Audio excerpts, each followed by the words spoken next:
ये क्वेश्चन था हमारा homework. Prove that n factorial whole square is less than or equal to n to the power n into n factorial less than 2n factorial for all positive integer n।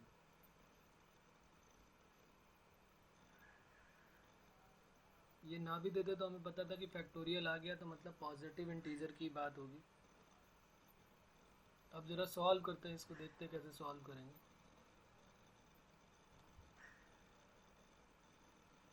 सबसे पहले inequality देखते हैं। जैसे हमारे पास number जो होते हैं, हमने पढ़ा हुआ है कि n फैक्टोरियल जो है वो product of n natural number होता है।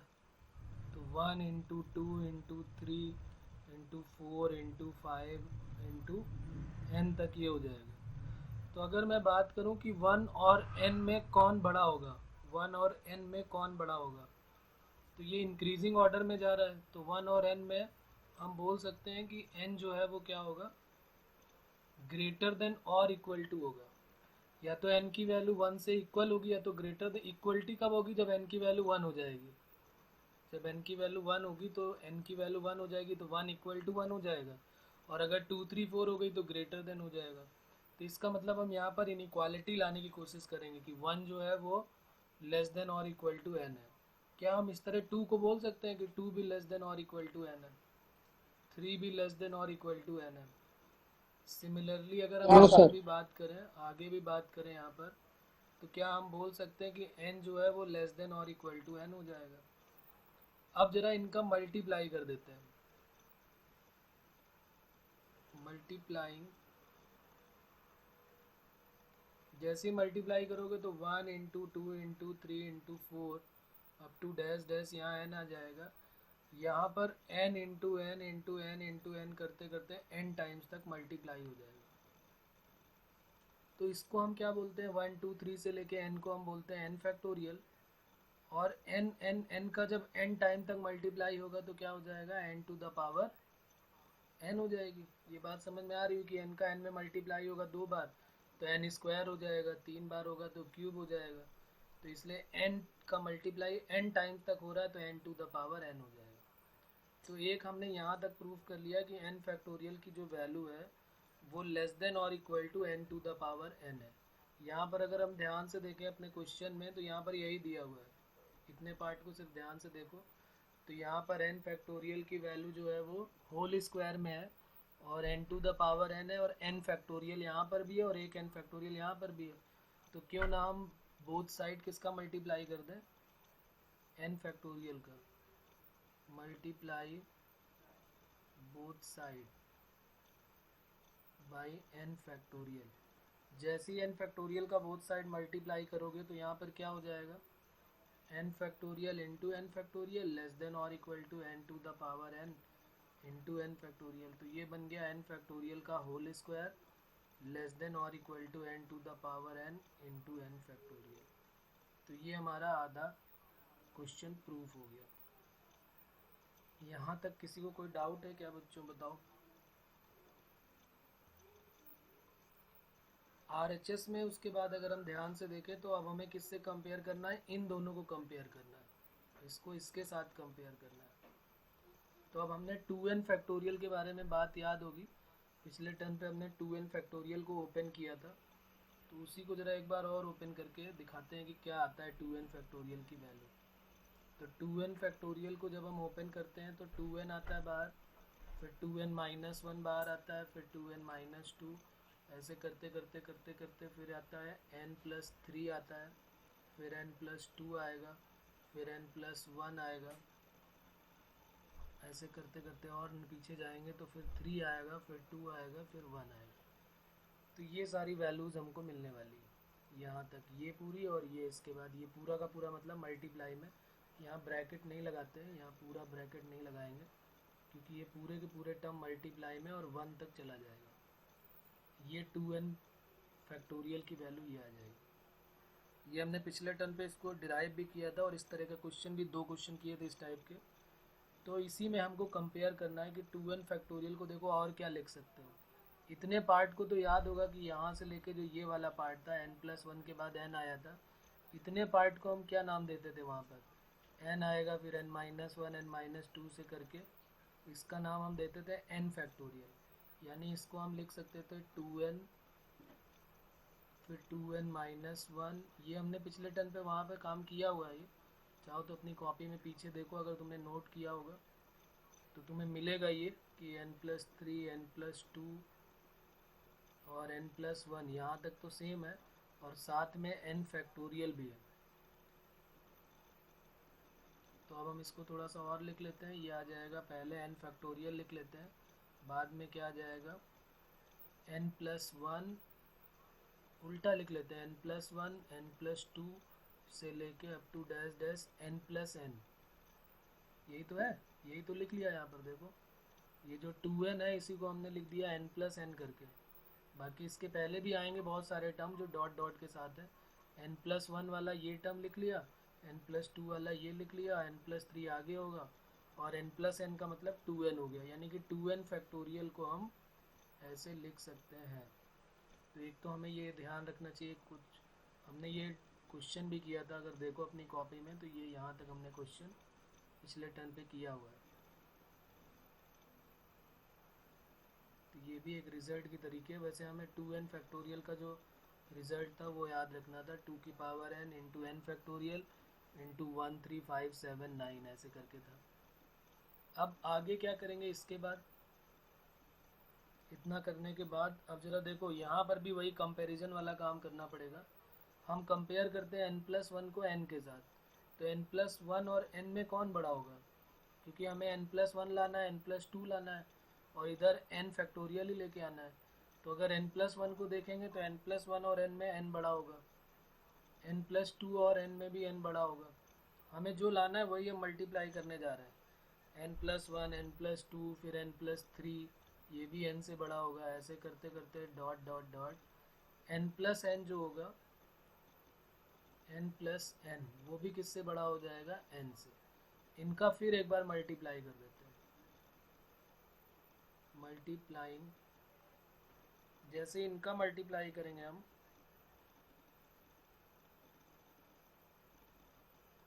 तो इनका मल्टीप्लाई करने के बाद क्या आ जाएगा, n+1 आ जाएगा, n+2 आ जाएगा, से लेकर n+n तक आ जाएगा, और greater than n into n into n into n करते करते n तक आ जाएगा।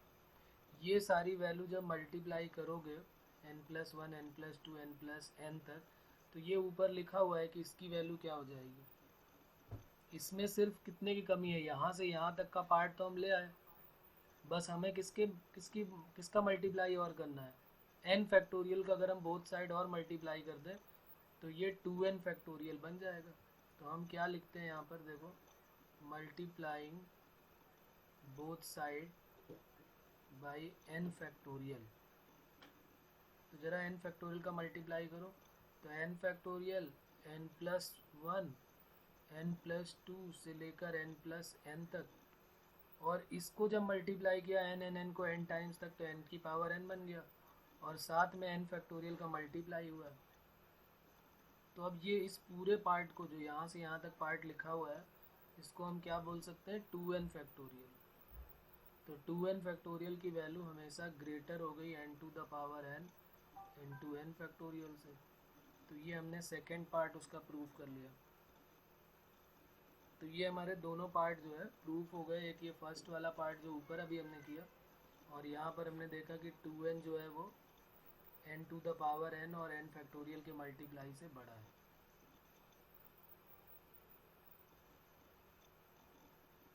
तो इन दोनों को मर्ज कर देंगे, जो यहाँ पर ये वाला पार्ट प्रूफ किया था और ये वाला, इन दोनों को मर्ज कर देंगे तो फिर हमारा आंसर आ जाएगा जो हमें प्रूफ करना था।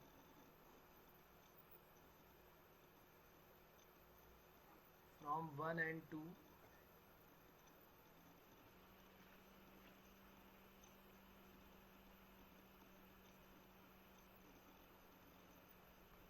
वी गेट, और हमें जो रिजल्ट मिला है वो यही है, n फैक्टोरियल का होल स्क्वायर लेस देन और equal to n to the power n into n factorial less than 2n factorial.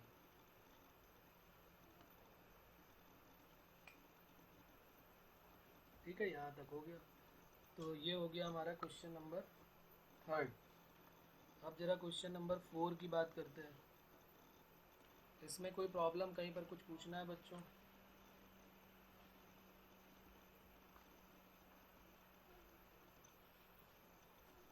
Question number 4 देखते हैं। 4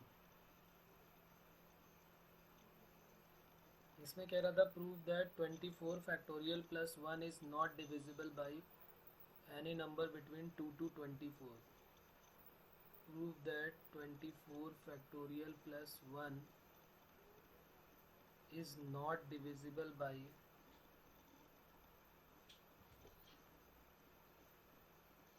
any number between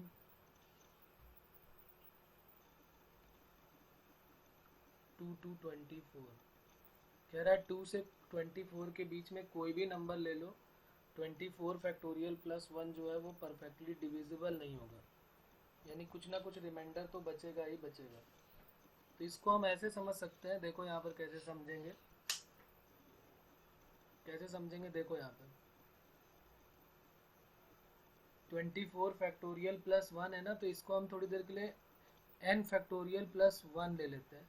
ऐसे समझ लेते हैं कि ये n जो है 24 ही नहीं, 23 हो, 22 हो, 25 हो, आगे भी हो, वो सारे n फैक्टोरियल के लिए हम कुछ एक नया रिजल्ट बना लेंगे। जैसे मान लिया n की वैल्यू हम 2 रख लेते हैं, तो जरा यहाँ 2 रख के देखो, 2 factorial plus 2, 2 factorial plus 1, sorry 2 नहीं, 2 फैक्टोरियल प्लस 1 रख के देखते हैं। तो 2 फैक्टोरियल का वैल्यू 2 हो गया और ये 1, तो 2 प्लस 1 3 हो गया। तो क्या 3 जो है वो 2 से डिविजिबल है क्या? ये जो n की वैल्यू हमने 2 रखी है यहाँ पे, तो उसने कहा है कि जैसे 2 से 24, जैसे यहाँ 24 तक की बात हो रही थी, तो उसने बोला है 2 से 24 के बीच का नंबर ले लो। तो मैंने अगर n फैक्टोरियल प्लस 1 ले लिया, तो हम 2 से n के बीच का कोई नंबर लेके, सब नंबर लेके चेक करते हैं। तो जैसे ही हमने n की वैल्यू 2 रख दी, तो 2 फैक्टोरियल प्लस 1 यानी कि 3 आ गया। तो क्या 3 जो है वो परफेक्टली डिविजिबल है? नहीं है, 3 इज डिविजिबल बाई 2 नहीं है। उसके बाद जरा n की वैल्यू 3 रख के देखो, तो 3 फैक्टोरियल प्लस 1, इसमें हमेशा जब भी डिवाइड करोगे इसमें रिमाइंडर मिलने वाला है, और रिमाइंडर क्या मिल जाएगा यहाँ पे 1। तो 3 फैक्टोरियल प्लस 1, तो 3 फैक्टोरियल की वैल्यू होती है 6 प्लस 1 यानी कि 7 हो गया। 7 को जब 3 से डिवाइड करोगे तो क्या ये परफेक्टली डिविजिबल होगा? 2 तो जाएगा, लेकिन रिमाइंडर भी तो साथ में आ जाएगा। रिमाइंडर की वैल्यू क्या आ जाएगी? 1। लिख सकते हैं ना, 3 2 जा 6 और 1 7/3, यानी परफेक्टली डिविजिबल नहीं है। इसी तरह सिमिलरली करके n की पावर 4 ले लो, तो 4 फैक्टोरियल प्लस 1 आ जाएगी। 4 फैक्टोरियल का मतलब हो गया 24 प्लस 1 यानी कि 25 आ गई। अब 25 को जब 4 से डिवाइड करोगे तो 6 टाइम्स तो जाएगा, लेकिन साथ में रिमाइंडर फिर ये 1 दे के जाएगा। तो इसका मतलब चाहे जितने भी नंबर ले लो तुम, ये 24 फैक्टोरियल प्लस 1 ही ना लो, कुछ भी ले लो, 100 फैक्टोरियल प्लस 1 ले लो, सब में हमेशा उसी नंबर से जब तुम डिवाइड करोगे तो 24 फैक्टोरियल तो डिवाइड हो जाएगा, लेकिन 1 जो है वो रिमाइंडर बचा रह जाएगा। इसमें भी जब तुम 24 फैक्टोरियल प्लस 1 को 24 फैक्टोरियल से डिवाइड करोगे तो रिमाइंडर 1 आने वाला है।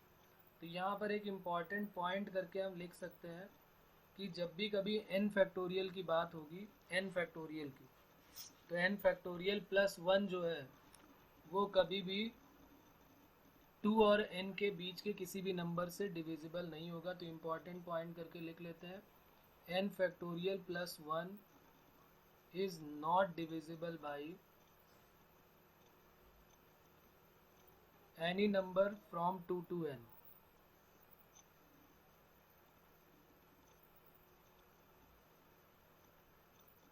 टू से n के बीच का कोई भी नंबर ले लो, वो कभी डिविजिबल होने वाला ही नहीं है, कभी भी डिविजिबल नहीं होगा। 2 से n के बीच का कोई भी नंबर ले लो, ठीक है। तो ये भी हो गया क्वेश्चन हमारा, इजी था, इसमें कुछ खास वो नहीं था, बस चेक कर लेना था, इसका कोई खास मेथड भी नहीं होगा। लेकिन हमें ये जो पॉइंट है ये लर्न करना है, ये याद रखना है कि n फैक्टोरियल की जो वैल्यू है वो अगर प्लस 1 कर दो, अगर n फैक्टोरियल के बारे में कोई पूछता कि n फैक्टोरियल 2 से डिविजिबल है कि नहीं है, तो वो तो पूछने की ज़रूरत ही नहीं है, क्योंकि वो तो 2 से लेके सारे नेचुरल नंबर का प्रोडक्ट है, तो वो तो होगा, उसमें कोई प्रॉब्लम ही नहीं है। लेकिन अगर उसमें 1 ऐड कर दिया है, तो इसका मतलब है कि 1 ऐड कर दिया तो 2 से डिवाइड कर रहे हो तो 1 तो बचेगा ही बचेगा बार बार, तो रिमाइंडर 1 तो बचने वाला है ही। तो ये हमारा क्वेश्चन हो गया। नेक्स्ट क्वेश्चन एक और था, 2x प्लस 3 का फैक्टोरियल, 2x प्लस 3 का फैक्टोरियल इंटू एक्स माइनस 1 का फैक्टोरियल इंटू एक्स माइनस 1 का फैक्टोरियल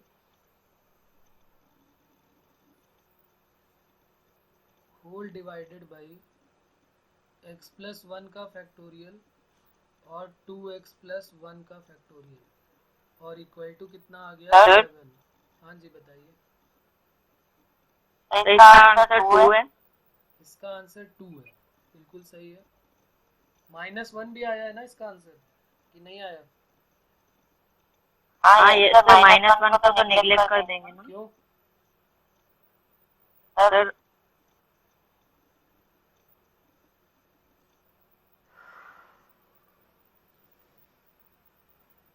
सही है, निगलेक्ट कर देंगे, लेकिन क्यों, रीज़न?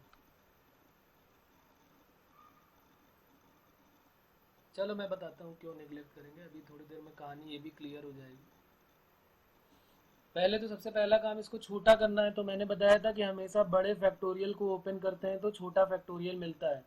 तो हमें देखना है कि सेम टाइप वाले कौन से हैं, तो एक 2x प्लस 1 करके ये है और 2x प्लस 3 करके ये है, तो ये दोनों सेम टाइप के लग रहे हैं। इनमें से बड़ा वाला कौन सा होगा, जो 2x प्लस 3 है। तो 2x प्लस 3 को ओपन करना स्टार्ट करते हैं और तब तक जाएंगे जब तक कि 2x प्लस 1 ना आ जाए। तो पहले 2x प्लस 3 को बाहर निकाला, तो 2x प्लस 3 माइनस 1। तो अब हम ये लाइन नहीं लिख रहे हैं कि 3 माइनस 1, क्योंकि हमें पता है कि 3 माइनस 1 क्या होता है। तो 3 माइनस 1 क्या हो जाएगा, 2। तो हमने क्या किया, डायरेक्ट यहाँ पर लिख लिया कि 2x प्लस 3 के बाद क्या आएगा, 2x प्लस 2 आएगा, फिर क्या आएगा, 2x प्लस 1 आएगा। अब यहीं पर हमको रुकना पड़ेगा क्योंकि डिनोमिनेटर में यहीं तक जा रहा है, आगे तो जा ही नहीं रहा है। फिर उसके बाद हमें देखना है कि ये दूसरे वाले को देखते हैं, ये वाले को ध्यान से देखो और ये वाले को सर हाँ जी। सर इसलिए नेग्लेक्ट करेंगे क्योंकि वैल्यू माइनस फैक्टोरियल में आ जाएगी ऊपर वाले में। बिल्कुल सही है। तो अब यहाँ पर क्या है, 2x प्लस 1 तक ओपन कर दिया। अब x माइनस 1 और x प्लस 1 में जो है, जो वैल्यू है वो बड़ी वैल्यू x प्लस 1 है, तो x माइनस 1 को ओपन नहीं करेंगे, क्योंकि अगर इसको ओपन किया तो 1 माइनस 1 माइनस 2 माइनस 3 आएगा, जबकि हमें तो x प्लस 1 बड़ा दिख रहा है, तो हमने x प्लस 1 को बाहर निकाला तो x बचा, फिर x को भी बाहर निकाला तो x माइनस 1 आ गया। तो इस तरीके से हम ब्रैकेट ओपन करते चले जाते हैं और जब तक कि ऊपर वाला आ ना जाइए तब तक कि हम उसको ओपन करते रहते हैं। और यहाँ पर 2x प्लस 1 का फैक्टोरियल आ गया, तो बड़े प्यार से जो दोनों को जो है फैक्टोरियल वाले टर्म को कट कर दिया और इक्वल टू 7 आ गया।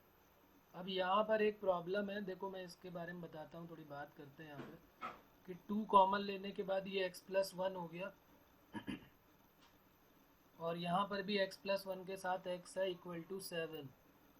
अब देखो मैंने हमेशा यहाँ पे मना किया हुआ है, वहाँ पर ट्रिग्नोमेट्रिक इक्वेशन चैप्टर में मना किया था कि कभी भी ऊपर नीचे कट नहीं करते या आमने सामने कट नहीं करते हैं, क्योंकि कट करने से क्या होते हैं, नंबर ऑफ रूट्स कम हो जाते हैं। जैसे हमारी आदत होती है शुरू से, हम क्या करते हैं, सीधे ऊपर दिखा एक्स प्लस 1 और नीचे दिखा एक्स प्लस 1 कट कर देते हैं, लेकिन यहाँ पर कट नहीं करेंगे।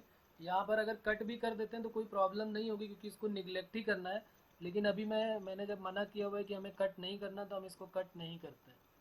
फिर क्या करेंगे, क्रॉस मल्टीप्लाई कर देते हैं, तो 2x प्लस 3 आ जाएगा, 2 आ जाएगा, x प्लस 1 आ जाएगा, इक्वल टू 7 टाइम्स x आ जाएगा और x प्लस 1 आ जाएगा। क्रॉस मल्टीप्लाई कर लिया। अब उसके बाद क्या होगा, इसको इधर ले आते हैं, 2x plus 3 into 2 into x plus 1 minus 7 into x plus 1 equal to 0। तो यहाँ से x प्लस 1 हमारा कॉमन आ जाएगा और 2 से मल्टीप्लाई करके 4x प्लस 6 माइनस यहाँ कितना हो जाएगा, 7x इक्वल टू 0। तो ये x प्लस 1 एक फैक्टर बन गया और दूसरा बन जाएगा 6 minus 7, 4 minus 7 3x equal to 0। तो x की वैल्यू एक -1 आ जाएगी और x की वैल्यू एक 3 2 जा 6 आ जाएगी। अब ये अगर कोई क्वाड्रेटिक का क्वेश्चन होता तो इसके दो आंसर ये करेक्ट होते, इसीलिए मना किया जाता है कि न्यूमरेटर और डिनोमिनेटर में कोई भी टर्म अगर सेम आता है तो उसको कट मत करो।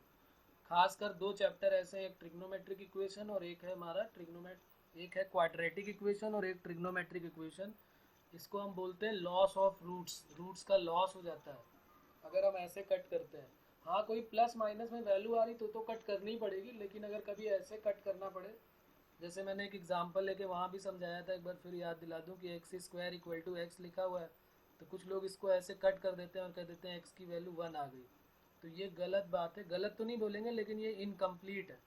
जबकि हमें करने का मेथड क्या होना चाहिए, x square minus x equal to 0 और एक्स कॉमन लेने के बाद ये, तो एक्स की वैल्यू एक 0 भी आएगी और एक 1 भी आएगी। तो ये हमारा करेक्ट है। यहाँ पर लॉस हो गया तो इसको हम क्या बोलते हैं, लॉस ऑफ रूट्स। ध्यान रखना, जेई वाले इस पे बहुत खेलते हैं बच्चों के साथ और लोग फंस जाते हैं, ठीक है, तो इसलिए फंसना नहीं है। लॉस ऑफ रूट्स का बहुत ध्यान रखना है। एक लॉस ऑफ रूट्स और एक एक्स्ट्रा रूट का केस आता है, जिसमें हम जो भी एक्स की वैल्यू निकालते हैं उसको जो भी आंसर होता है उसको हम तुरंत वहीं पे छोड़ नहीं देते हैं, वो एक्स की वैल्यू ओरिजिनल इक्वेशन को सेटिस्फाई भी करनी चाहिए। तो जितने भी हमारे आंसर आते हैं उनको ओरिजिनल इक्वेशन में रख के देखते हैं, और अगर वो मतलब वो सेटिस्फाई कर रहा है तो ही वो आंसर होगा, नहीं तो फिर हम आंसर नहीं बोलते कि ये आंसर है। कभी कभी ऐसा भी होगा कि बड़ी मेहनत के बाद हम पूरा सॉल्व करके आए, एक्स की 3 4 वैल्यू मिली स्क्वायरिंग बोथ साइड करने के बाद या कुछ भी करने के बाद, और वो एक भी वैल्यू ओरिजिनल इक्वेशन को सेटिस्फाई नहीं करेंगे, तो आंसर अगर हमने लिख दिया 3 सोल्यूशन, गलत हो गया। जबकि पहला ही ऑप्शन जो लिखा होगा वो 3 सोल्यूशन पक्का लिखा होगा। तो जब भी कभी इतने प्यार से इतने आराम से आंसर आ जाए, समझ जाओ कुछ गड़बड़ है, तो फिर उसमें थोड़ी देर रुक के चेक करो।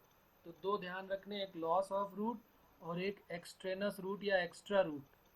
एक्स्ट्रा रूट का भी ध्यान रखना है। ये दो पहले भी मैं बता चुका हूँ ट्रिग्नोमेट्रिक इक्वेशन में, कि कभी कभी रूट्स ज़्यादा आ जाते हैं तो उन्हें हमें चेक करना पड़ता है कि ओरिजिनल इक्वेशन को सेटिस्फाई कर रहे हैं कि नहीं कर रहे हैं। यहाँ पर हमें पॉजिटिव ही क्यों लेना है, निगेटिव क्यों नहीं लेना है। कल हम लोगों ने पढ़ा था कि हम जब भी फैक्टोरियल की बात करेंगे तो नेचुरल नंबर स्टार्ट करेंगे और एक जीरो भी ले लेते हैं, लेकिन फैक्टोरियल जीरो को फिक्स कर दिया कि 1 होता है, यानी सारे पॉजिटिव नंबर होते हैं। तो जैसे ही तुम x की वैल्यू निगेटिव रखोगे तो कोई एक फैक्टोरियल निगेटिव आ जाएगा। देखो, जैसे यहाँ पर रखोगे तो ये निगेटिव नहीं देगा, नहीं ये देगा कि नहीं है। x की वैल्यू -1 जैसे यहाँ रखोगे तो ये 2, ये प्लस का देगा। जैसे ही यहाँ रखोगे x -1 में x की जगह -1 रखोगे तो क्या मिल जाएगा, यहाँ पर मिल जाएगा x -1 का फैक्टोरियल, और x की जगह जरा -1 रख के देखो तो -1 -2 का फैक्टोरियल। और ये जितने भी निगेटिव के फैक्टोरियल होते हैं ना, ये कभी ख़त्म ही नहीं होते। -2 आएगा, फिर -3 आएगा, -4 आएगा, ये इनफाइनाइट तक जाएंगे। तो इनकी वैल्यू हम लोग क्या ले लेते हैं, टेंडिंग टू इन्फिनिटी ले लेते हैं। यानी हम बोल देते हैं कि इनकी वैल्यू नेगेटिव का जब भी कभी फैक्टोरियल की बात आएगी, नेगेटिव फैक्टोरियल, तो वो अनडिफाइंड यानी इन्फिनिटी होता है, बहुत बड़ा नंबर एक हो जाता है। ये भी एक इम्पॉर्टेंट पॉइंट है, ध्यान रखेंगे इसका भी, कि नेगेटिव नंबर का जो फैक्टोरियल है वो हमेशा अनडिफाइंड होगा, एक बहुत बड़ी वैल्यू मिलने वाली होती है। तो इसलिए उसको हम निगलेक्ट कर देते हैं, उसको हम नहीं ले सकते, क्योंकि हम तो फाइनाइट वैल्यू के बारे में पढ़ते हैं। अनडिफाइंड को तो हमें पता ही नहीं। अनडिफाइंड तो एक एज्यूम कर लिया गया है कि कोई एक ऐसा नंबर है जो बहुत बड़ा है दुनिया में, उसको हमने इन्फिनिटी नाम दे दिया। बात क्लियर है यहाँ तक। तो x इक्वल टू 2 हमारा आंसर हो जाएगा, क्योंकि 2 रखने के बाद कोई भी वैल्यू जो है वो नेगेटिव फैक्टोरियल नहीं देने वाला है। चाहे तो चेक कर लो, यहाँ पे 2 रखोगे, पहला पॉजिटिव, दूसरा भी पॉजिटिव, तीसरा भी पॉजिटिव और चौथा भी फैक्टोरियल पॉजिटिव आएगा। जबकि x इक्वल टू -1 रखने पे पहला भी निगेटिव आ रहा था, नहीं दूसरा भी निगेटिव आ रहा था और फोर्थ वाला भी निगेटिव देने वाला था। 2x प्लस 1 का फैक्टोरियल निकालोगे वो भी निगेटिव देगा। देखो 2x प्लस 1 फैक्टोरियल निकालोगे, x की जगह पे -1 यहाँ रख के देखो तो -2 माइनस और +1 फैक्टोरियल, तो ये भी निगेटिव का फैक्टोरियल देगा। तो ये भी टेंडिंग टू क्या हो जाएगा, इन्फिनिटी। तो ये कुछ इंपॉर्टेंट पॉइंट है जो हमें पता होने चाहिए कि नेगेटिव का फैक्टोरियल अनडिफाइंड होता है, और हम सिर्फ फाइनाइट वैल्यू पढ़ रहे हैं, इसलिए इसको हम निगलेक्ट कर देंगे।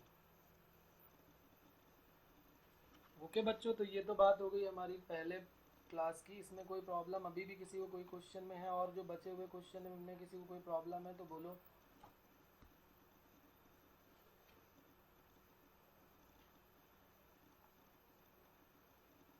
चलिए तो फिर आगे स्टार्ट करते हैं। आगे क्वेश्चन और ज़रा देख लेते हैं। ये तो यहाँ तक तो कर लिए सबने।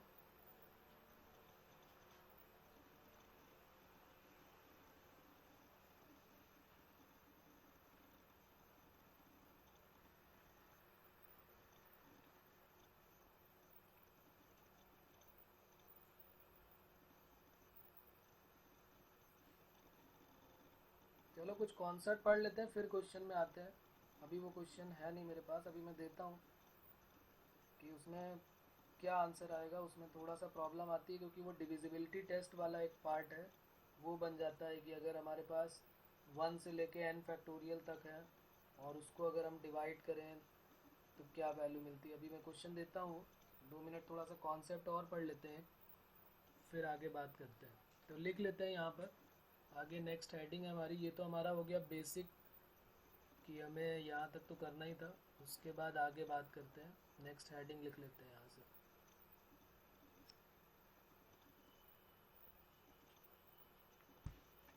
नेक्स्ट हेडिंग है fundamental principle of counting. Next heading लिख लेते हैं fundamental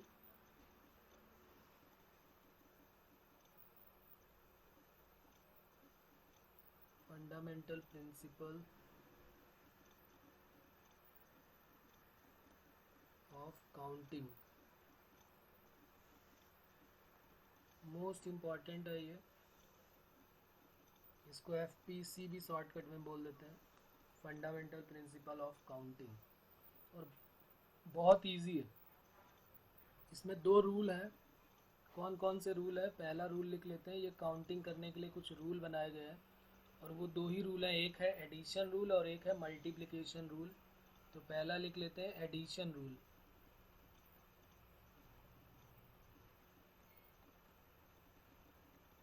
addition rule.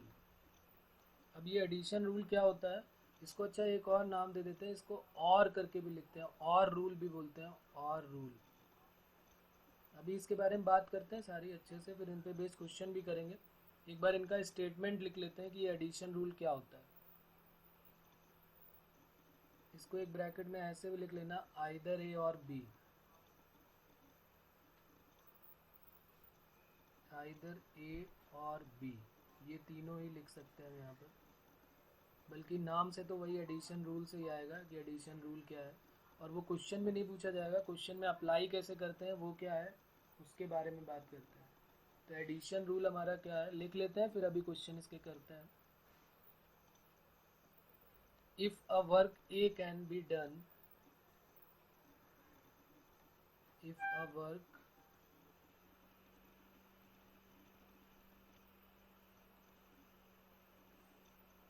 if a work A can be done in small m ways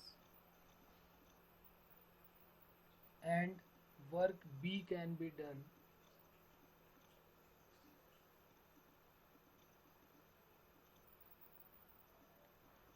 and work B can be done in small n ways, then the work A or B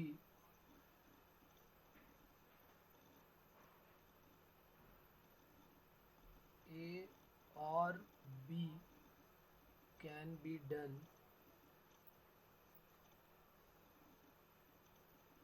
in m+n ways। Simple सा rule है, कुछ इसमें खास नहीं है। इसमें क्या कहा गया है कि अगर कोई एक वर्क है जिसको हम m तरीके से कर सकते हैं और दूसरा वर्क है जिसको हम n तरीके से कर सकते हैं, तो अगर वर्क A और B, यहाँ पर ये लाइन इंपॉर्टेंट है, A और B, यहीं से हमको पता चलता है कि हमें और रूल लगाना है कि एंड रूल लगाना है, मल्टीप्लिकेशन लगाना है कि एडिशन। जहाँ पर हमें ऑप्शन मिलेगा, जहाँ पर हमारे पास ऑप्शन होगा वहाँ पर हम कौन सा रूल लगाएंगे, एडिशन रूल। जहाँ पर हमारे पास ऑप्शन होगा कि अच्छा ये भी कर लो या फिर ये भी कर लो, तो वहाँ पर हम लगाएंगे एडिशन रूल। और जहाँ पर हमारे पास ऑप्शन नहीं है, कहेगा ये भी करना है एंड ये भी करना है, दोनों काम ही फिनिश करने हैं, तो जब एंड आ जाएगा वो हम क्वेश्चन देख के पढ़ के समझेंगे तो हमें समझ में आ जाएगा कि जहाँ पर ऑप्शन है वहाँ पर और आएगा,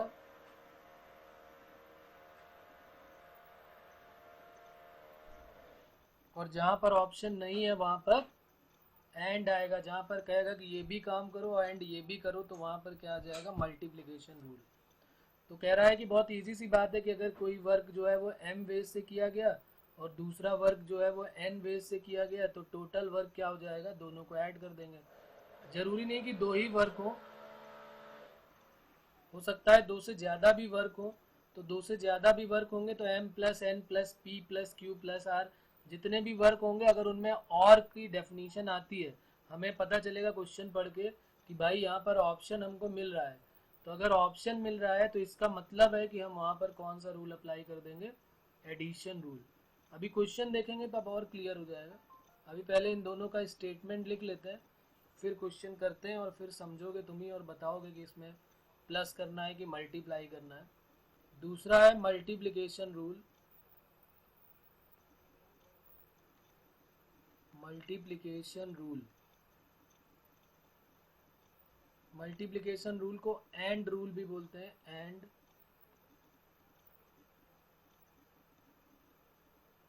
या ए एंड बी भी बोलते हैं, ए एंड बी। मतलब वहाँ पर बार बार जब हम देखेंगे तो वहाँ पे एंड बनेगा, वहाँ पर ऑप्शन नहीं मिलने वाला है हमको। तो जब कभी ऑप्शन नहीं मिलेगा तो वहाँ पर मल्टीप्लिकेशन रूल अप्लाई करेंगे। अभी क्वेश्चन देख के हमको आइडिया होगा कि कब और लगने वाला है और कब एंड लगने वाला है, कब हम प्लस करेंगे और कब मल्टीप्लाई करेंगे। तो यहाँ पर हमें क्या लिखना पड़ेगा, लिख लेते हैं इसकी भी डेफिनेशन, ईजी है ये भी, सेम वही है, बस if a work A can be done is m ways and work b can be done in n ways, then work a and b can be done in m plus, बस वहाँ पर and आ जाएगा, बाकी पूरी definition same होने वाली है। तो लिख लो जल्दी से, if a work a can be done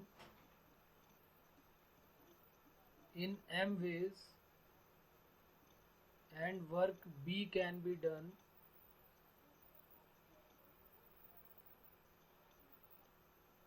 in n ways,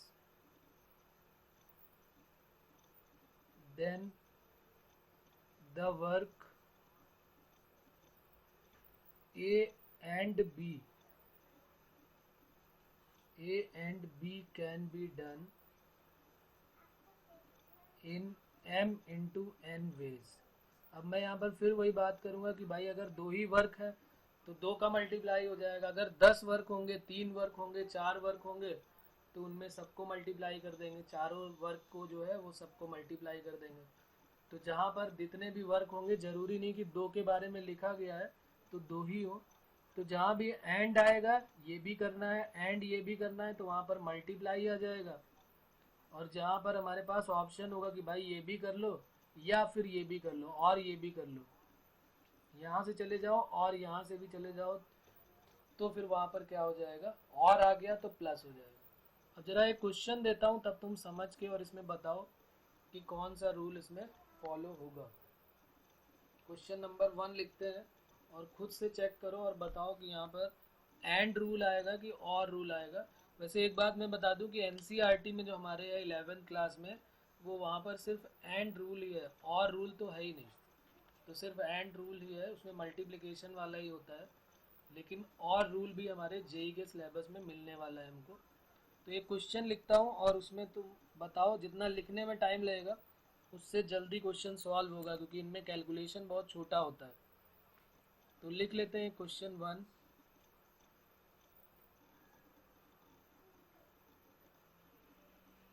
In a class there are 20 boys.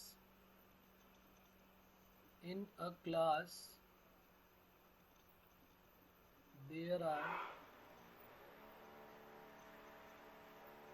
20 boys and 15 girls.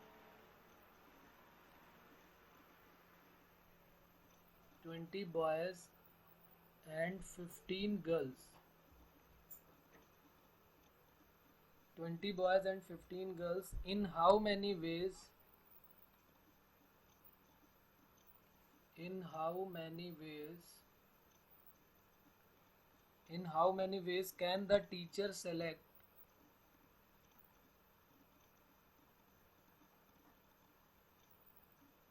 In how many ways can the teacher select one boy and one girl?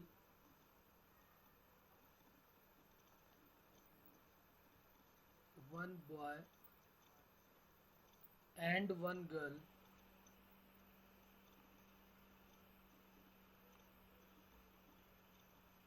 and one girl from amongst the student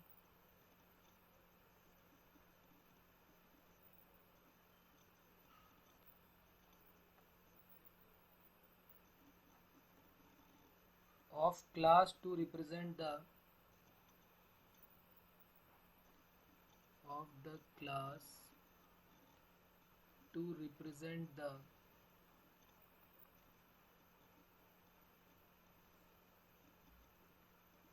school quiz in a quiz competition.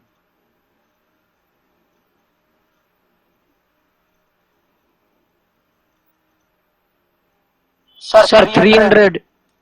300. 300 देखा ना, मैंने क्या बोला कि लिखने में उतना time लगेगा जिससे जल्दी सॉल्व हो जाएगा। यहाँ पर हमें एंड का मिल गया था साइन पहले ही, तो अगर हम इसको अपने स्कूल लेवल में लिखेंगे तो किस तरीके से लिखेंगे वो भी एक क्वेश्चन में करके बता देता हूँ। सबसे पहले हम लिखेंगे कि selecting one boy from 20 boys,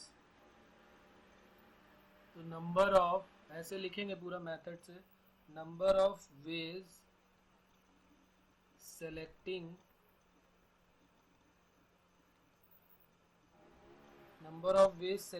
one boy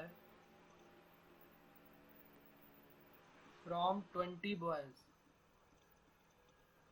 भाई 20 लड़के लाइन से खड़े हैं, उनमें से किसी को भी हम सेलेक्ट कर सकते हैं, पहले वाले को, दूसरे वाले को, तो उसको सेलेक्ट करने के 20 वेज हैं। उसके बाद number of veg selecting one girl from, number of veg selecting one girl from कितनी है, 15 गर्ल्स, तो वो हो जाएगा 15 वेज, किसी भी गर्ल को सेलेक्ट कर सकते हैं आप। तो फिर उसके बाद by the FPC fundamental principle of counting the total number of veg, ये सिर्फ एक ही में लिख के बता रहा हूँ, ऐसे तुम्हें सब में करना पड़ेगा। Selecting one boy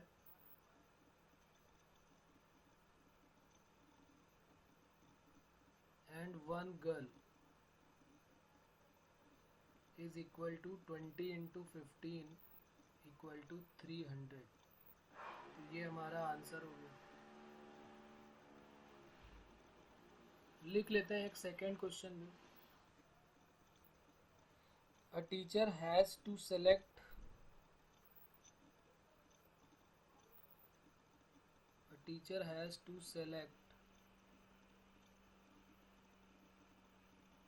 either a boy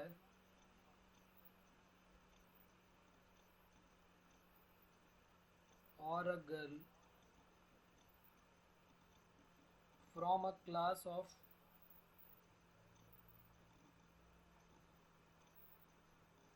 12 boy and 15 girl for coordinating a school function।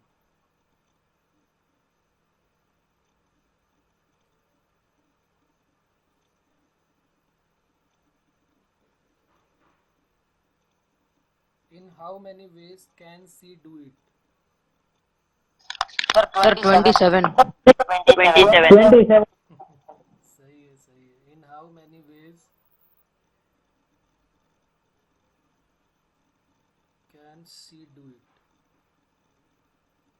तो ठीक है, अब मैं इसमें डायरेक्ट लिख देता हूँ, तुम्हें पूरा वैसे ही लिखना है, लेकिन अब मैं भी डायरेक्ट लिख रहा हूँ सीधे 27। एडिशन रूल लग जाएगा क्योंकि यहाँ पर हमारे पास ऑप्शन है। ओके, अब जरा एक और क्वेश्चन ऐसे ही मैं रफली आइडिया ले रहा हूँ, बताओ इसमें क्या करेंगे और क्या क्या आंसर आएंगे, मतलब किस टाइप से जो भी आंसर नंबर आए हैं वो कौन कौन से पाथ। जैसे हमारे पास ये 3 पाथ हैं, एक पी है, एक क्यू है और एक आर है।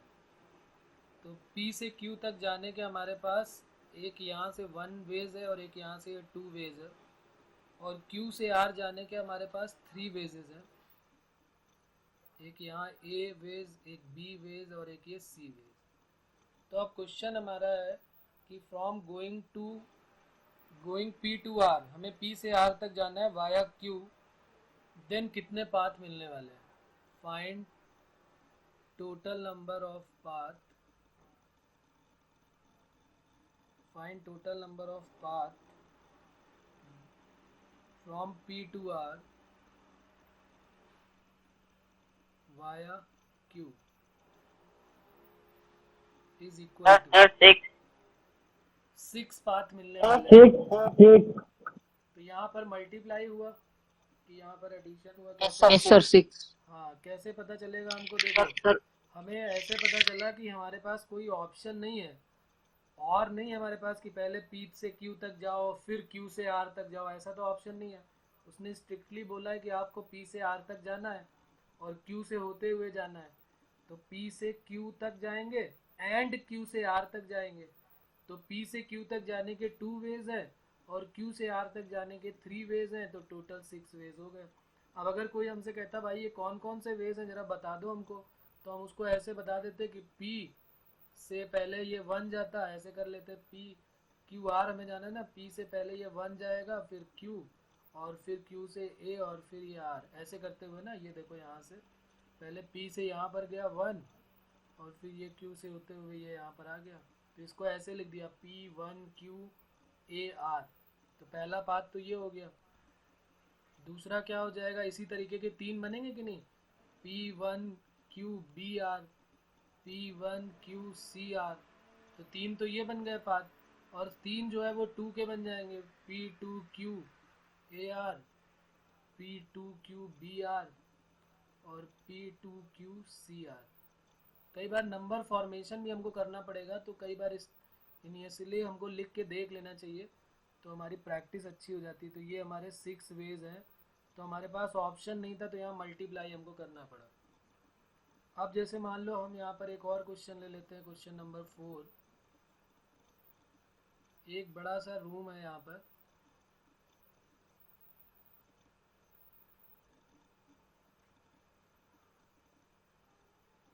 इसके अंदर है कोई एक इंसान, अपने आप को मान सकते हैं आप। यहाँ पर उसके साइड 1 में, ये साइड 1 है और ये साइड 2 है।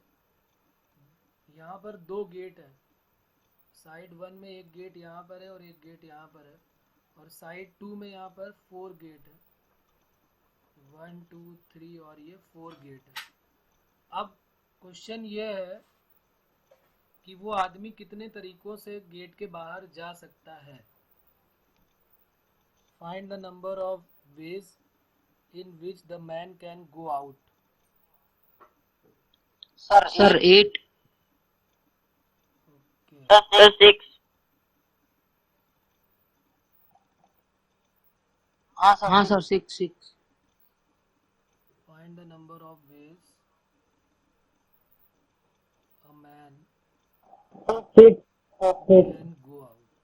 अब यहाँ पर देखो, यहाँ पर बहुत बड़ा कंफ्यूजन अभी थोड़ी देर में मिलने वाला है। अभी तो ये बहुत इजी से काम कर रहा है कि हमें पता नहीं चलेगा कब एडिशन करना है और कब जो है वो मल्टीप्लिकेशन करना है। तो हमें थोड़ी देर रुक के सोचना पड़ता है, तुरंत जवाब देने में हम गड़बड़ कर जाएंगे।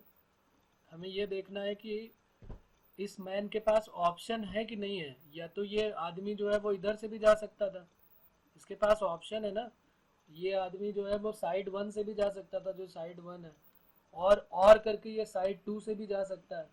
अब एक बार 1 से चला गया तो फिर दूसरी बार फिर वो 2 से भी जा सकता है, तो उसके पास ऑप्शन है। ऐसा नहीं बोला गया कि 1 में जाओ फिर 1 के बाद फिर 2 से जाना है, ऐसा तो नहीं है। तो ऑप्शन है यहाँ पर, तो जब भी कभी ऑप्शन होंगे तो ये इधर से 2 मिल रहा है, इधर से 4 मिल रहा है, तो टोटल नंबर ऑफ वेज ये होगा। कई बार ऐसा होगा कि दोनों ही रूल एक साथ अप्लाई करने पड़ेंगे, पहले मल्टीप्लाई भी अप्लाई करना पड़ेगा, फिर उस आगे क्वेश्चन में उसको जो है फिर एडिशन भी अप्लाई करना पड़ेगा। कई बार क्वेश्चन हमको ऐसे भी मिलेंगे जिनमें एडिशन और मल्टीप्लिकेशन दोनों रूल फॉलो करने पड़ेंगे। ठीक है ना बच्चों? तो लिख लेते हैं क्वेश्चन नंबर 5। इसमें भी ज़रा देखो, चेक करो और फिर बताओ क्या इसमें कौन सा रूल अप्लाई करें। थोड़ी देर सोचना है आराम से, क्योंकि कैलकुलेशन ज़्यादा लेंथी है नहीं, बहुत छोटे छोटे कैलकुलेशन मिलने वाले हैं। तो यहाँ पर मैं एक ड्रॉ कर देता हूँ स्केच, इस टाइप से है। ए से बी तक हमको ऐसे जाना है, ए है यहाँ पर और यहाँ पर बी है, और फिर बी से सी तक है, जैसे अभी हमने किया था P Q R.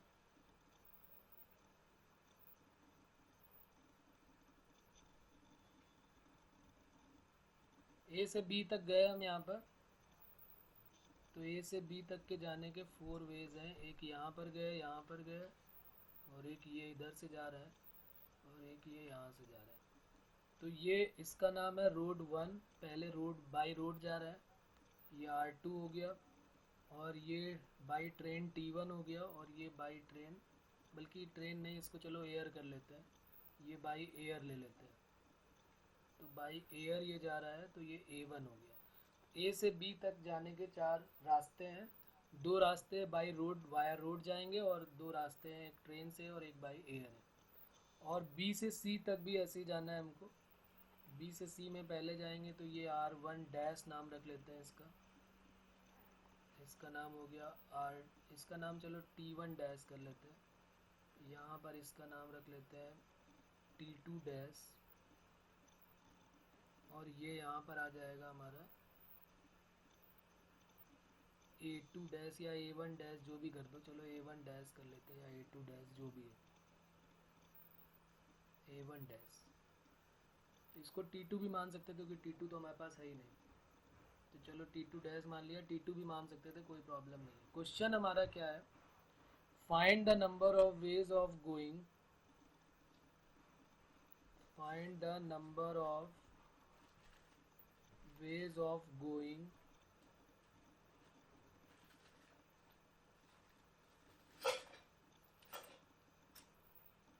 find the number of ways of going, find the number of ways of going from A to C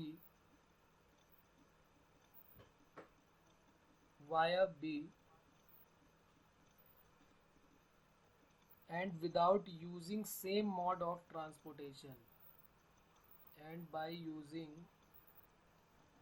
same mode of my and without using, एक मिनट, यहाँ पर मैंने बोला कुछ, लिख और कुछ दिया है, एंड विदाउट यूजिंग है,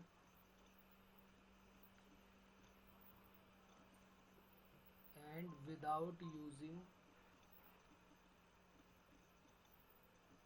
and without using same mode of transportation.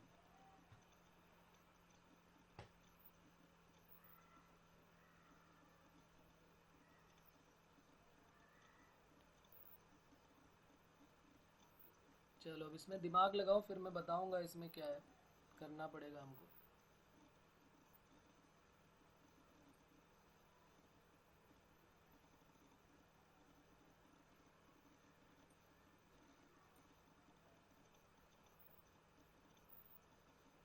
Sir हाँ जी बताइए। 22। 22। ओके, और थोड़ा सोचो, और सोचो, कुछ गड़बड़ है, सोचो थोड़ा सा और।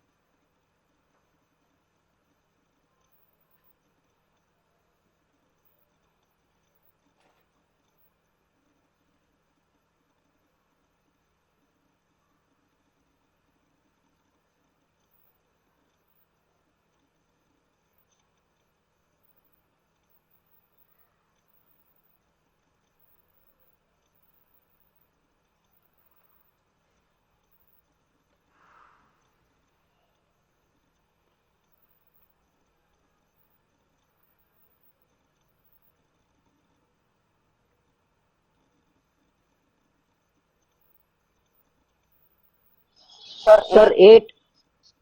ओके, और ये भी गड़बड़ है। 24 सर। नहीं नहीं,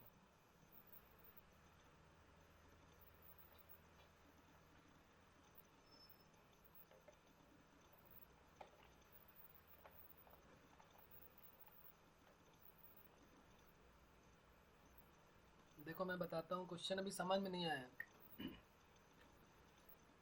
चलो रिदम बताओ, क्या क्या सोचा है, क्वेश्चन में क्या कह रहा है? सर क्वेश्चन में तो ये बोल रहा है कि मतलब अगर ए टू बी में अगर रोड यूज किया है तो बी टू सी में रोड यूज नहीं कर सकते। हाँ बिल्कुल सही, यही तो कह रहा है ना। तो फिर गड़बड़ कैसे हो गया? केस वन में क्या हो जाएगा?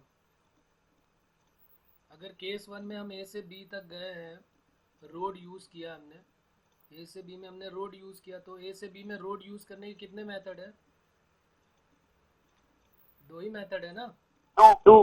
अब बी से सी में हम जब बी से सी में जाएंगे तो रोड यूज़ नहीं कर सकते। जब ए से बी में हमने रोड यूज़ कर लिया है तो बी से सी में रोड यूज़ नहीं कर सकते। तो कितने मेथड है हमारे पास? रोड बता दो तो 3 है, तो 2 इंटू 3 यानी कितने बन गए? 6 केस बन गया। सर वो ए टू बी में सर दो कैसे एक बार बोल दो। ए से बी में दो कैसे मेथड? ये देखो रोड में एक R1 ये रोड है बाई रोड, और एक R2 वाला रोड है। बाकी ये तो ट्रेन का है और ये एयर का है। तो ए से बी तक अच्छा अच्छा ऐसा है सर। हाँ, आर का मतलब रोड है, टी का ओके मतलब ओके ट्रेन सर। है, ए का मतलब एयर से है। तो अगर ए से बी में हम रोड वाया रोड गए हुए हैं तो दो रास्ते हैं ए से बी में, और बी से सी में हमें उस मॉड से नहीं जाना पड़ेगा। तो रोड से नहीं जाएंगे तो इसका मतलब या तो ट्रेन से जाएंगे या तो एयर से जाएंगे। तो दो ट्रेन है और एक एयर है, तो 3 2 जा 6 हो गया। फिर केस सेकंड में अगर हम देखें, अगर हम जैसे हमने पहले वाया यहाँ पर हमने रोड यूज़ किया है, अब जरा हम ट्रेन यूज़ कर लेते हैं। ए से बी में जब हमने ट्रेन यूज़ कर लिया तो फिर बी से सी में क्या बनेगा? ए से बी में ट्रेन यूज़ करेंगे तो एक ही मेथड है, और इधर ट्रेन यूज़ कर लिया तो अब कितने बचेंगे?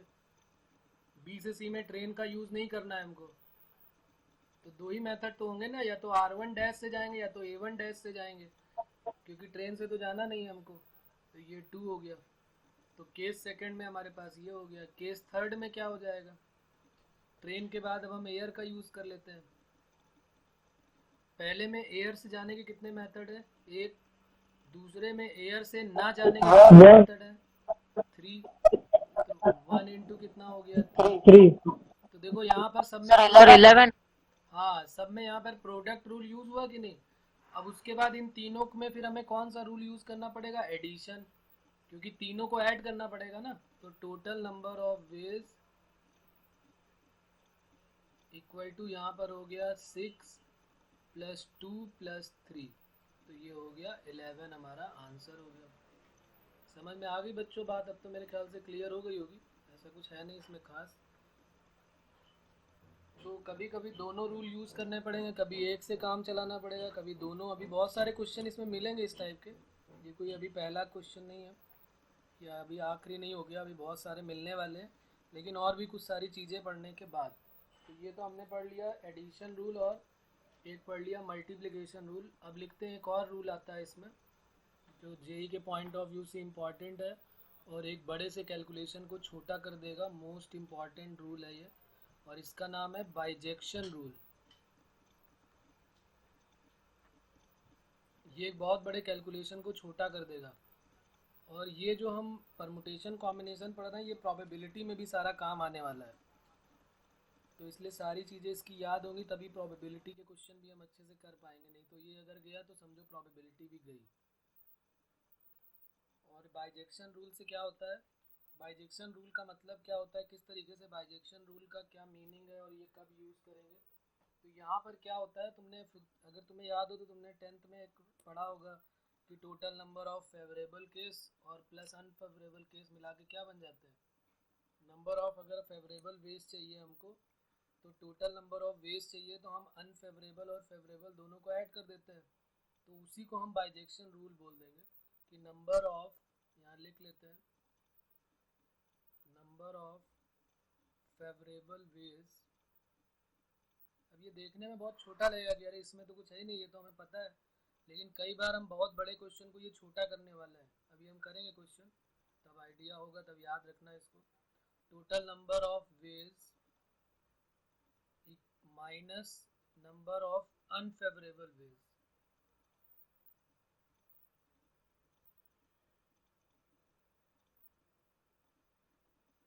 जैसे कभी कभी क्या होगा, क्वेश्चन इतना लेंथी आ जाएगा जिसके फेवरेबल केस लाखों में होंगे, हजारों में होंगे, करोड़ों में होंगे। तो फिर हम क्या करेंगे, टोटल नंबर ऑफ वेज निकालना इजी होता है, किसी का टोटल नंबर ऑफ वेज निकालना बहुत इजी होगा। तो उसमें हम क्या करेंगे, जो फेवरेबल वाले केसेस है वो हम काउंट नहीं करेंगे, क्योंकि वो पता चला बहुत सारे आ रहे हैं, तो फिर उनके पीछे भागने की ज़रूरत नहीं है। तो हम क्या करेंगे, जब हमें फेवरेबल केस बहुत ज़्यादा बड़े बड़े केसेस मिल रहे होंगे, तो हम उसको क्या करेंगे, number of total number of veg में नंबर ऑफ अनफेवरेबल केस से माइनस कर देंगे।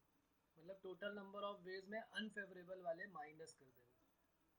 ठीक है, तो इस तरह के क्वेश्चन भी हमको मिलेंगे। तो बाइजेक्शन रूल हमारे लिए मोस्ट इम्पॉर्टेंट है, इसका खास ध्यान रखना है कि इसमें क्या होगा, जब भी कभी number of ways favourable ways निकालने होंगे, तो कभी कभी फेवरेबल वेज के नंबर बहुत ज़्यादा बड़े आने लगेंगे। जैसे मान लिया हमारा आ गया कोई बहुत बड़ा नंबर आ गया, तो फिर उसमें हम क्या करेंगे कि हमें समझ में आ जाए कि भाई इतने सारे केस कैसे पॉसिबल होंगे बनाना। तो हम क्या करेंगे, उसमें से अनफेवरेबल वाले निकाल के टोटल में से माइनस कर देंगे। अनफेवरेबल निकाल के टोटल नंबर ऑफ वेज से माइनस कर देंगे। वो अभी जब क्वेश्चन करेंगे तब आइडिया होगा हमको, अभी जब क्वेश्चन लिखेंगे तब आइडिया हो जाएगा कि किस टाइप का वो बनने वाला है। ओके, तो ये तीन रूल हमारे लिए इम्पॉर्टेंट है, इन तीनों का ध्यान रखना है। फिर अब हमारा चैप्टर जो है उसके बारे में थोड़ी बात कर लेते हैं।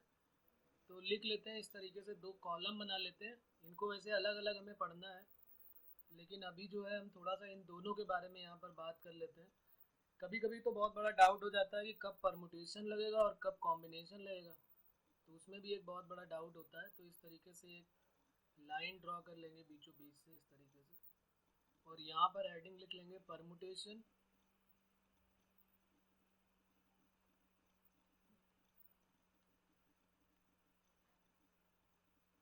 और यहाँ पर लिख लेते हैं हेडिंग कॉम्बिनेशन। ठीक है ना, थोड़ा सा इनके बारे में लिख लेते हैं, फिर अलग अलग इन चैप्टर्स को अलग अलग तो हमें करना ही है। पहले ये समझने के लिए है कि इनका क्या मतलब है, परमुटेशन का क्या मतलब है और कॉम्बिनेशन का क्या मतलब है। तो परमुटेशन के ब्रैकेट में लिख लेंगे कि इसको बोलते हैं अरेंजमेंट।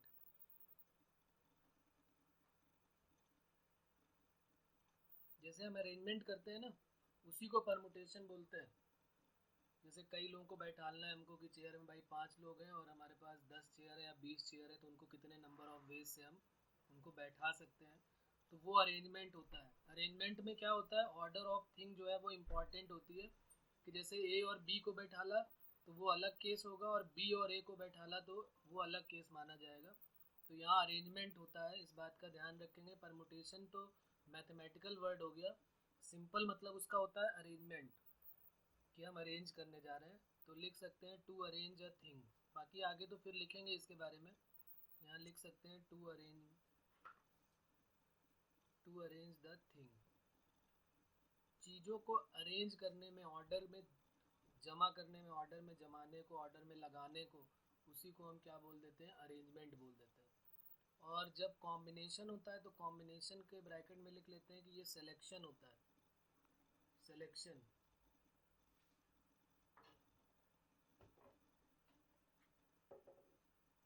तो सिलेक्शन में क्या हो जाएगा, टू सेलेक्ट थिंग। यहाँ लिख लेते हैं टू सेलेक्ट थिंग, मतलब यहाँ पर हम सिलेक्शन करेंगे। और यहाँ पर लिख लेते हैं अरेंजमेंट में, फिर से आगे थोड़ा सा लिख लेते हैं पार्ट। ये फार्मूला क्या है और इसको डिराइव तो हम अगले टर्म पे करेंगे। अभी एक फार्मूला लिख लेते हैं, अरेंजमेंट ऑफ और different thing, arrangement of r different thing, arrangement of r different thing out of n different thing.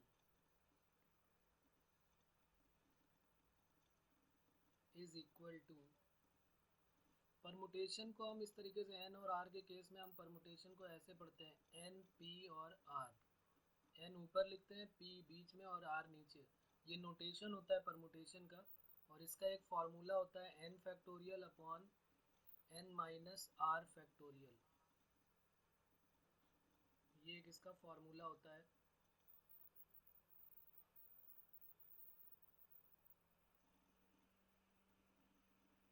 तो एन पी आर का फार्मूला हो गया n factorial upon N minus are factorial.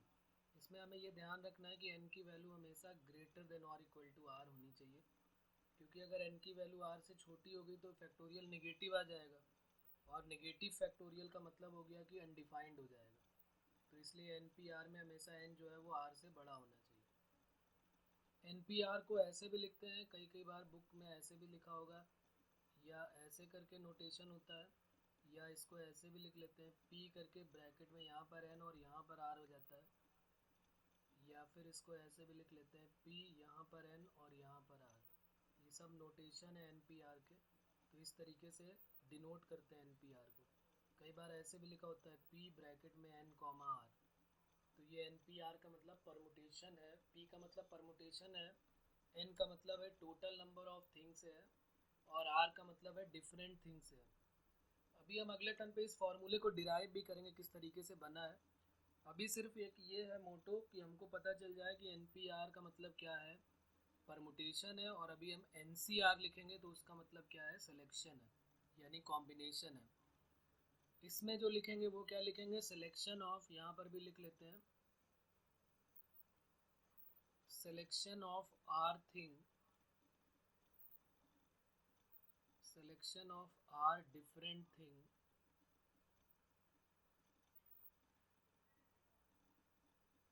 selection of r different thing out of n different thing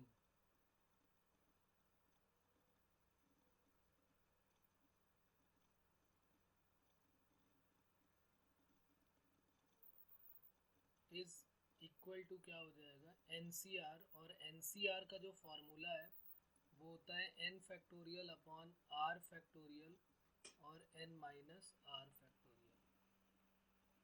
इसको भी हम वहाँ पर derive करेंगे किस तरीके से आया है। अभी सिर्फ लिख लेते हैं कि NCR का मतलब कॉम्बिनेशन से है, और NPR का मतलब परमुटेशन से है। NCR is also written as, NCR को जो है, NCR को और क्या क्या नोटेशन होता है, जैसे 4 नोटेशन इसके हैं वैसे इसके भी होंगे। एक हम इसको लिखेंगे NCR, फिर एक लिखेंगे C ऊपर करके N और R यहाँ पर इस तरीके से, फिर यहाँ पर C करके यहाँ पर N और यहाँ पर R ऐसे भी लिखा होगा, या C बाहर निकाल के ब्रैकेट में N और R। एक और जेई वालों ने इसका एक और निकाला मेथड, उन्होंने इसको ऐसे डिनोट किया था, एक बार ऐसे लिखा था इस तरीके से, तो यहाँ पर n और यहाँ पर r, तो ये भी NCR को डिनोट करने का मेथड होता है। ऐसे भी अगर किसी ने कर दिया यहाँ पर n और यहाँ पर r, तो ये इसका, ये सारे नोटेशन है इसके, NCR के नोटेशन ये हैं और NPR के नोटेशन ये हैं। ठीक है बच्चों, यहाँ तक बात क्लियर हो रही है। अब जरा आगे बढ़ते हैं। यहाँ पर इसमें जो है वो क्वेश्चन किस किस टाइप के मिलेंगे वो भी लिख लेते हैं। जो क्वेश्चन मिलेंगे इसमें किस टाइप के मिलेंगे, जो हमें बताएंगे। कभी कई बार बहुत बड़ा कन्फ्यूज़न हो जाता है कि उसमें NCR का फार्मूला लगाएं कि NPR का फार्मूला लगाएं। तो हमें ये ध्यान रखना है कि जब इस टाइप के क्वेश्चन मिलेंगे तो वो इसका मतलब है वो परमुटेशन क्या है, और जब दूसरे टाइप के क्वेश्चन मिलेंगे तो उसका मतलब है वो कॉम्बिनेशन क्या है। तो जब भी कभी बात होगी अरेंजमेंट की, अरेंजमेंट ऑफ थिंग्स, जब भी कभी वो कहेगा कि इन चीज़ों को अरेंज करो, तो इसका मतलब वहाँ पर हमारा NPR ही लगने वाला है, वहाँ पर परमुटेशन का ही क्वेश्चन है वो। या सिटिंग ऑन अ चेयर, इस टाइप के क्वेश्चन मिलेंगे, चेयर में बैठाने और उठाने वाले, तो वहाँ पर भी हमें समझ में आ जाएगा कि भाई यहाँ पर परमुटेशन लगने वाला है। वर्ड फॉर्मेशन, जो वर्ड है वो बनाने वाले, कोई अल्फ़ाबेट होगा, कंसोनेंट होगा, वॉवेल होगा, तो इस टाइप के क्वेश्चन जो मिलेंगे वो हमेशा हमारे परमुटेशन के मिलने वाले, वर्ड फॉर्मेशन वाले क्वेश्चन। उसके बाद 4th नंबर में हो जाएगा यहाँ पर, अच्छा ये लिख लेना, वॉवेल और कॉन्सोनेंट, वॉवेल और कॉन्सोनेंट करके वर्ड फॉर्मेशन में वॉवेल और कॉन्सोनेंट के क्वेश्चन होंगे। डिजिट फॉर्मेशन वाले, जिसमें कहेगा 3 डिजिट नंबर बनाओ, 2 डिजिट नंबर फॉर्म करो, तो इसका मतलब है कि वहाँ पर भी परमुटेशन ही लगने वाला है, क्योंकि अरेंजमेंट होगा। डिजिट फॉर्मेशन, ठीक है। डिजिट फॉर्मेशन के बाद राउंड टेबल का एक क्वेश्चन आएगा।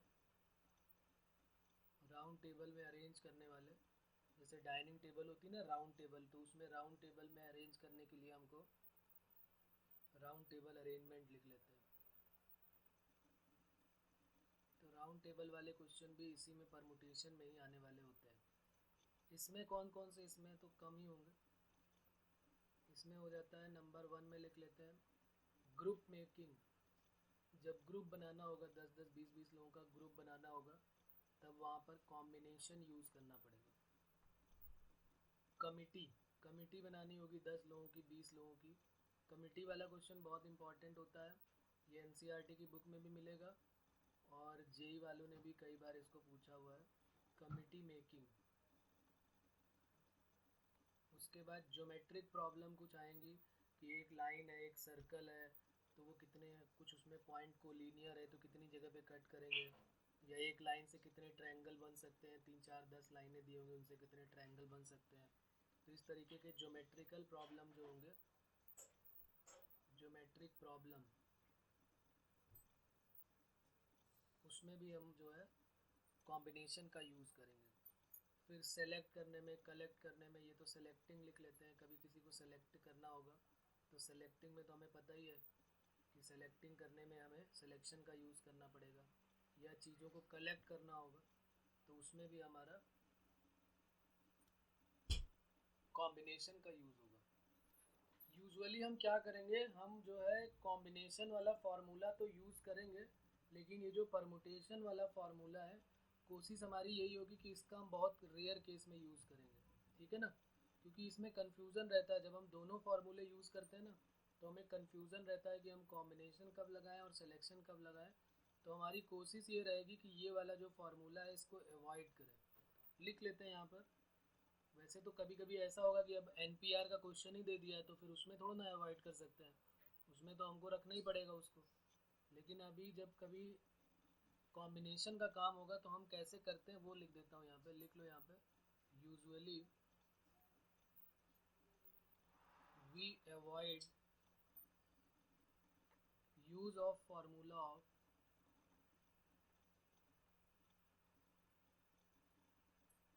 एनपीआर।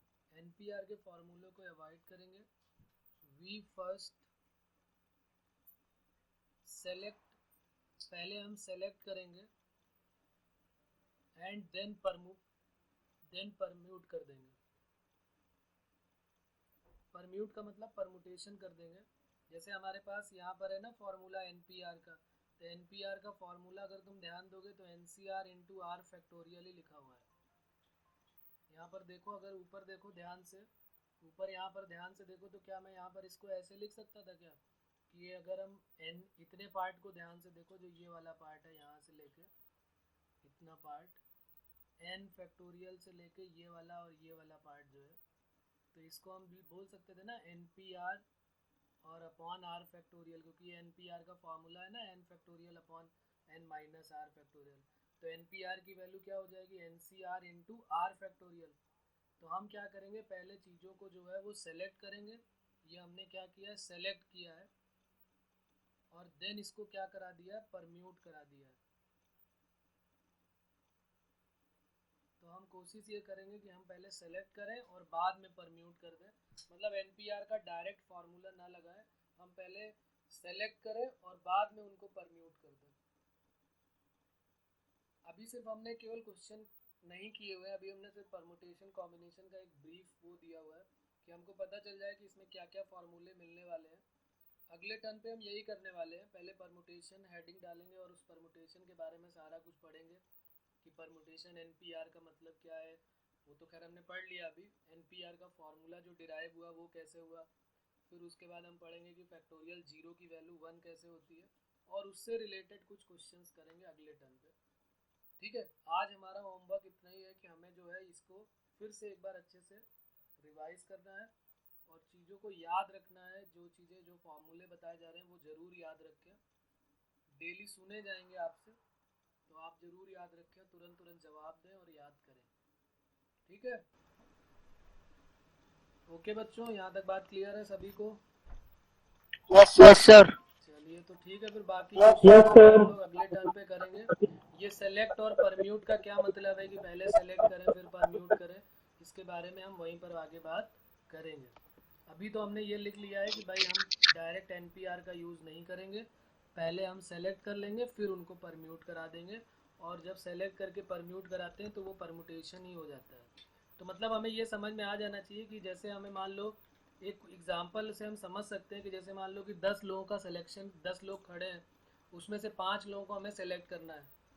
तो 10 में से 5 को सेलेक्ट करना है, तो हमारा आंसर क्या हो जाएगा 10C5, क्योंकि हमने 10 में से 5 को सेलेक्ट कर लिया। अब उनको अगर हमें अरेंजमेंट भी करना है, क्योंकि 5 लोग जो हैं वो जो पहला आदमी है वो पहले नंबर पे भी खड़ा हो सकता है, वो सेकंड नंबर में भी खड़ा हो सकता है, वो थर्ड नंबर में भी खड़ा हो सकता है, वो फोर्थ में भी खड़ा हो सकता है, वो फिफ्थ नंबर में भी खड़ा हो सकता है।